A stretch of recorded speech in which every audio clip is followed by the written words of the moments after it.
Do you remember when the race was on to see who could create the smallest phone in the world? Those days are long gone, and it's even hard to find a decent 5-inch smartphone on the market. People seem to want bigger screens, and if you want a truly massive phone, then the Xiaomi Mi Max 3 comes in. With a tablet-sized 6.9-inch screen, the Mi Max 3 is the phone for anyone who really wants a phone bigger than their hand. I've tested the Xiaomi Mi Max 3 for the last 2 weeks, and here's everything you need to know before you buy it. First of all, big thanks to Trading Shenzhen for providing the phone. There will be some more videos on it, like unlocking the bootloader, a gaming test and a custom ROM tutorial.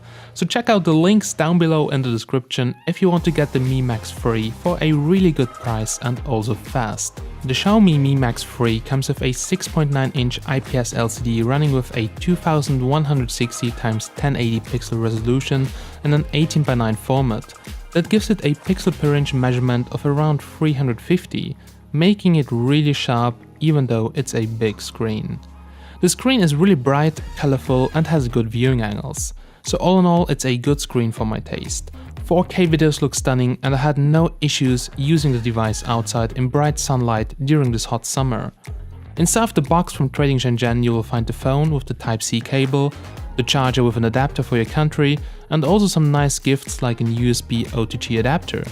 The charger is a Quick Charge 3.0 compatible one and reaches the huge 5500 mAh battery completely within 2.5 hours and from 0 to 65% in around 1 hour in my tests. With this huge battery you can easily make it through the day, and I would say most people will get 2 days of battery life on normal use. For over 2 weeks that I've used the device with a single SIM, I was constantly getting upwards of 8 hours of screen on time, which is sick. But this device is also really huge and slipped already a few times out of my hand, because it's also very slim. Even though it's slim, it features a Type-C port, a headphone jack, an IR blaster and some comfortable buttons on the right side, which are perfectly placed for my big hands. If you have really small hands, then they are maybe a bit too high. Also, the fingerprint scanner on the back is placed a little bit too high for my taste, but the scanner itself is very accurate and fast.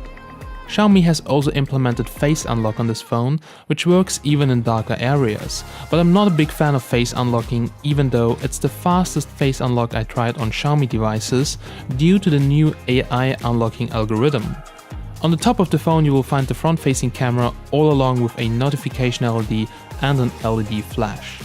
With Xiaomi smartphones you always get great hardware for the price, but it also comes with some disadvantages, like here a Chinese ROM which at least has English language in the settings. Now you can install the Google services with an app from the Xiaomi store, but still many things will be in Chinese on the phone and some Chinese apps which have no use will remain. But for sure you can uninstall them without a problem. I've installed the Play Store and all my favorite apps, and I've also installed Chrome as the default browser, which works fine and scrolling through it is really not laggy at all. In the next videos I'll show you how to unlock the bootloader on Xiaomi smartphones and install a custom ROM, which really gets you the most out of your device and also brings me a German language ROM for the European market. So stay tuned. All in all, MIUI gets better and better. It's very customizable, features some handy built-in apps like a screen recorder, dual apps and even a second space like Huawei devices, also a remote control is included, FM radio and much more. All this is powered by Android Oreo and you will receive frequent MIUI updates as long as you run the official version. The UI is really fast, does multitasking like a pro, and the 4GB of RAM are definitely enough for me and I guess also for most of the people. Xiaomi's Mi Max line has traditionally been a mid-range offering, despite the size, and the Mi Max 3 is no different in that regard. It's powered by a Snapdragon 636 processor or system on chip, the same processor which has been in the speedy Moto C3 Play, and it offers a choice between 4GB of RAM and 64GB of storage, or 6GB of RAM and a hefty 128GB of storage. The internal storage can also be expanded up to 256GB via a micro SD card. Now while it's unlikely to be the fastest phone around, it still performs quite good. Most of the 3D games run fine and PUBG runs with only a few lags in between, but nothing serious.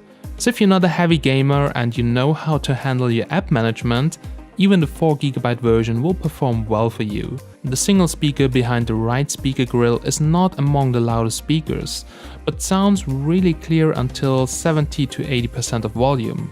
At maximum volume for sure there is some oversteering, but listen for yourself and judge.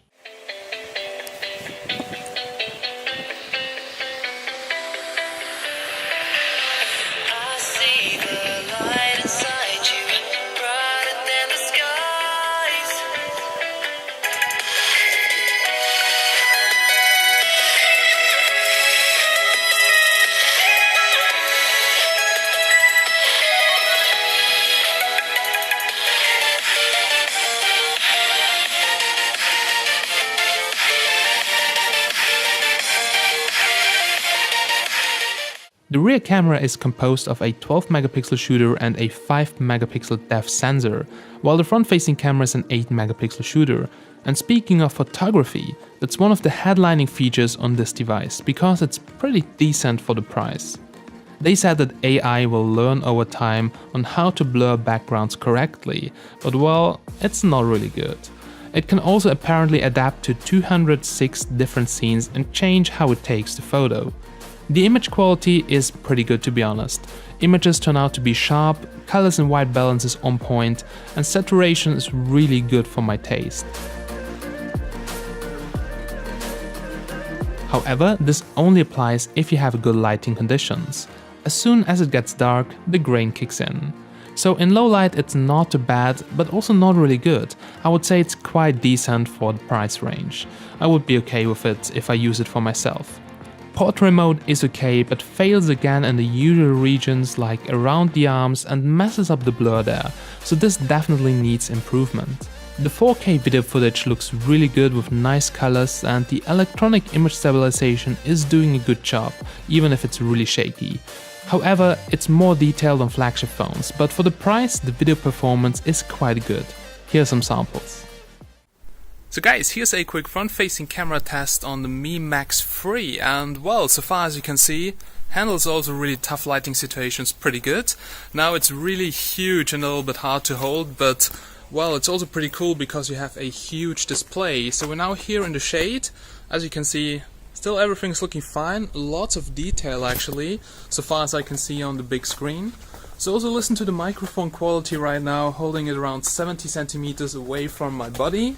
Well, as you guys know, that's my garden, my pond. As you can see, it's really wide angle actually, so you could get at least another person here into the picture. And yeah, it's recording in 1080p with image quality set to fine and stabilization turned on.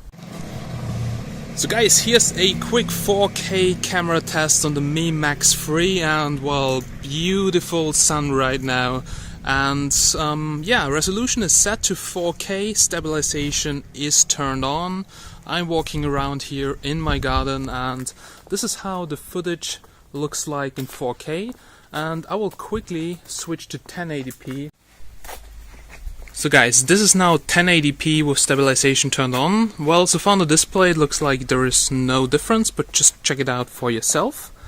Well, we're here in my garden, and let's walk a little bit around. Let's have a look at some close-ups, focusing time. Well, that looks pretty fast, really detailed. Now focusing the back.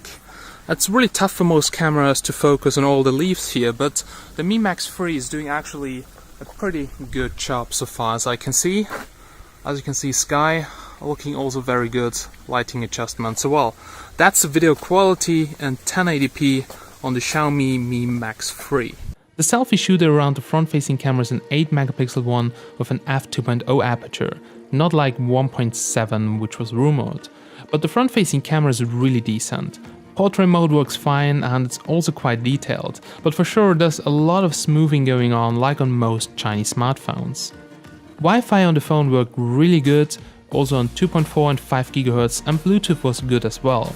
The GPS signal was really strong, and usually I don't expect such a good GPS on Chinese smartphones, but here it was really good. In some countries it's maybe just necessary to switch on roaming to get it connected to the net, but check the frequencies of your provider down below in the description. And no worries, also if you switch on roaming there are no extra costs. All in all, the Mi Max 3 is an amazing device with great battery life, a decent camera, and it's huge. Now for the price, it's a real good phablet, but for me, as a daily driver, this would be too big. The P20 Pro I'm using is the perfect size and I don't want to go any bigger. Maybe the Note 9 will be the maximum I could use. Alright guys, so check out the links down below in the description, check out Trading Shenzhen. Thank you so much for watching. If you liked this video, please like it, post a comment with your question down below, and if you want to see more, then please subscribe. As always guys, I'm Steven from